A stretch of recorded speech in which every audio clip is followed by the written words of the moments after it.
Salut, content de vous retrouver pour ce nouveau Hit Story.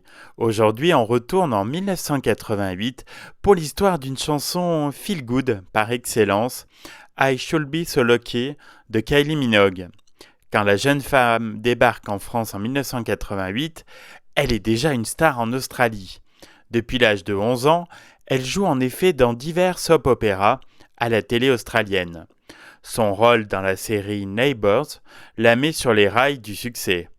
À seulement 19 ans, elle enregistre son premier 45 tours, une reprise du tube des années 60, The Locomotion, qui reste le single le plus vendu de la décennie en Australie. Remarquée par le trio de producteurs Stock, Aitken et Waterman, elle débarque à Londres pour enregistrer un nouveau disque. Ce jour-là, les trois auteurs, très sollicités, avaient oublié sa venue.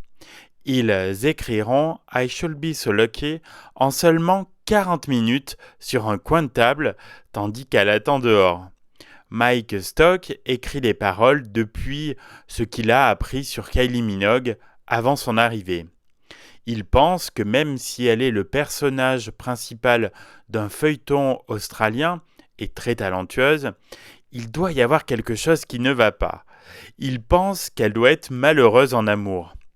Kylie Minogue enregistre la chanson en moins d'une heure et Stock l'aide avec sa bonne oreille musicale et sa mémorisation rapide.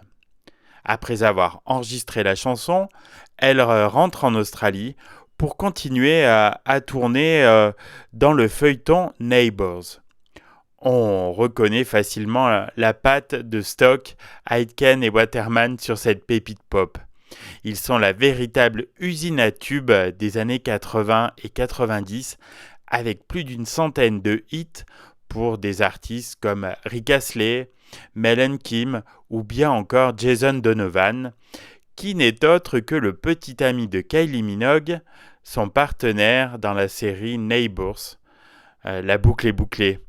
I Should Be So Lucky sera un véritable tube aux quatre coins du monde et se classera en France numéro 4 au top 50 le 13 juin 1988.